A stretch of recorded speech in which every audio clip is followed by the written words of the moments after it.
ओम आनंद ma'am, Om Shanti ma'am, ओम ज्ञान ma'am, आप सभी दर्शकों का हमारे चैनल पर स्वागत है। आप सभी दर्शकों से मेरा बार बार एक ही रिक्वेस्ट है कि जो ज्ञान आपके मस्तिष्क में वही आपको काम आएगा। अतः मेरा वीडियो बार बार देख करके याद कीजिए।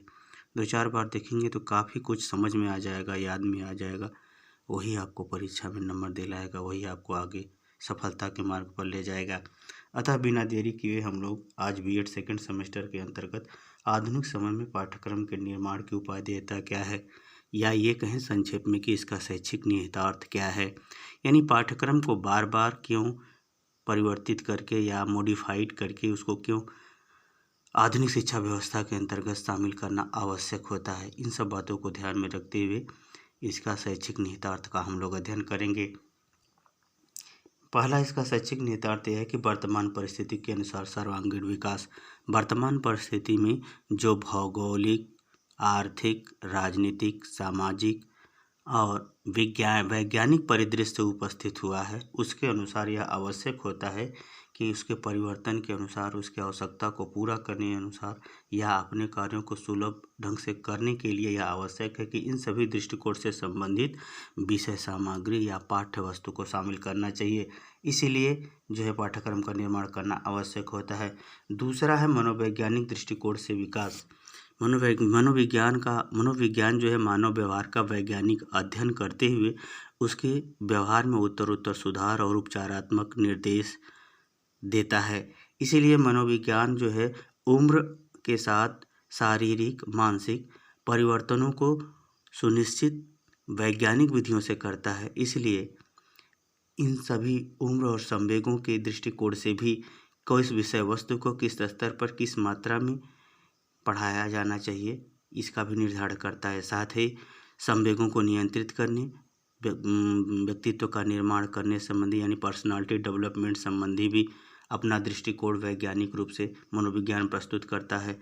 इन सब बातों को भी ध्यान में रखते हुए पाठ्यक्रम का निर्माण करना आवश्यक होता है, या ऐसी विषय वस्तु सामग्री को पाठ्यक्रम के अंतर्गत शामिल करना आवश्यक होता है। तीसरा, यदि हम देखें लोकतंत्र की आवश्यकता एवं व्यक्तिगत सामाजिक अधिकार एवं कर्तव्य, अर्थात आधुनिक लोकतंत्र की व्यवस्था के अंतर्गत सभी व्यक्तियों को अपने जीवन संबंधी अधिकार, रोजी रोजगार संबंधी अधिकार, अपनी आवश्यकताओं को पूरा करने संबंधी भी अधिकार सरकार के द्वारा प्राप्त है। अतः जनता जितना अधिक जागरूक होगी, जितना अधिक पढ़ी लिखी होगी, जितना अधिक समझदार होगी, वह अपने अधिकार और कर्तव्यों की मांग सरकार से करेगी।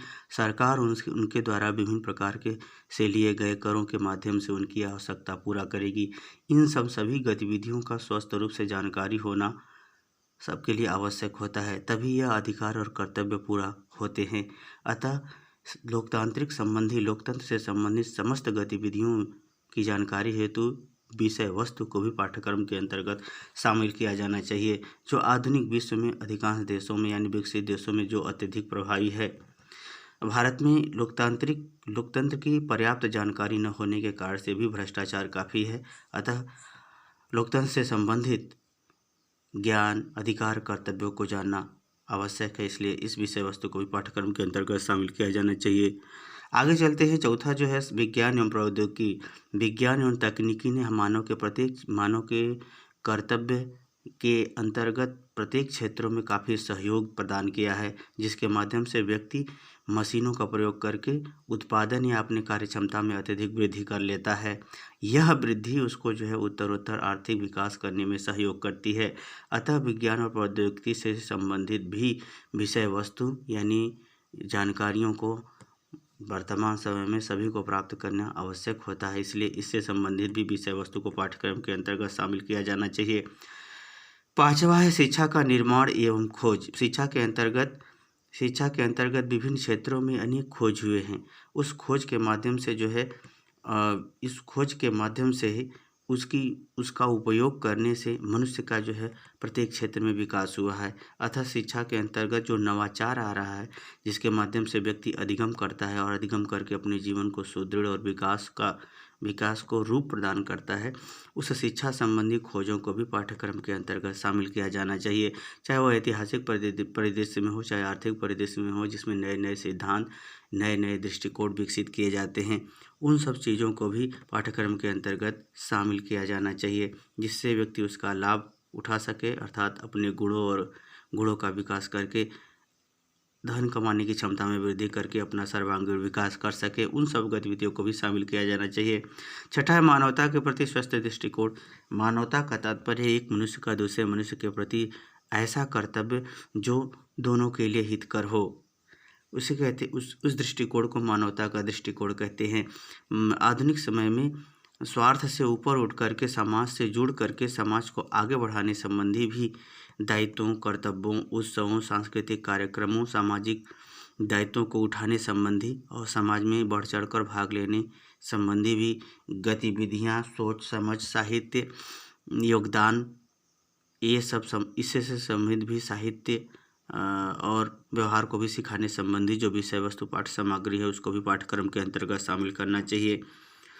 सातवां है वर्तमान आवश्यकताओं की पूर्ति, यानी वर्तमान आवश्यकताओं की पूर्ति जो वैश्विक स्तर पर की जाती है, यानी इसमें जो है वैश्विक स्तर यानी विश्व स्तर पर सभी देशों में सभी चीज़ों का जो व्यापारिक गतिविधियां प्रारंभ हुई हैं, उन व्यापारिक गतिविधियों के माध्यम से व्यक्ति अपनी विभिन्न आवश्यकताओं, आर्थिक, खाद्य संबंधी, वस्तु संबंधी, सेवा संबंधी लेन देन करता है।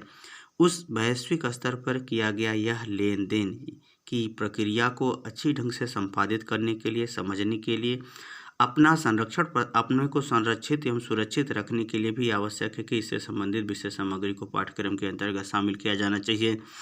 आठवां है स्वास्थ्य संबंधी स्वस्थ दृष्टिकोण। स्वास्थ्य का अगर ध्यान रखें तो हम लोग शरीर संबंधी स्वास्थ्य, मानसिक संबंधी स्वास्थ्य, सामाजिक संबंधी स्वास्थ्य महत्वपूर्ण होते हैं। हमारा शरीर किस प्रकार से स्वस्थ हो, स्वस्थ भोजन, व्यायाम, संयम, शरीर को स्वस्थ करने की परम आवश्यक है। इसीलिए मानसिक स्वास्थ्य के लिए आवश्यक है शिक्षा, संगीत। मानसिक स्वास्थ्य के लिए परम आवश्यक। सामाजिक स्वास्थ्य के लिए आवश्यक है कि व्यक्ति अपने कर्तव्य का पूरा ध्यान रखे और समाज के भी कर्तव्य को भी पूरा करे। ऐसा न कि वह समाज से कट जाए। जो मनुष्य समाज से कट जाता है वह मनुष्य नहीं जानवर हो जाता है।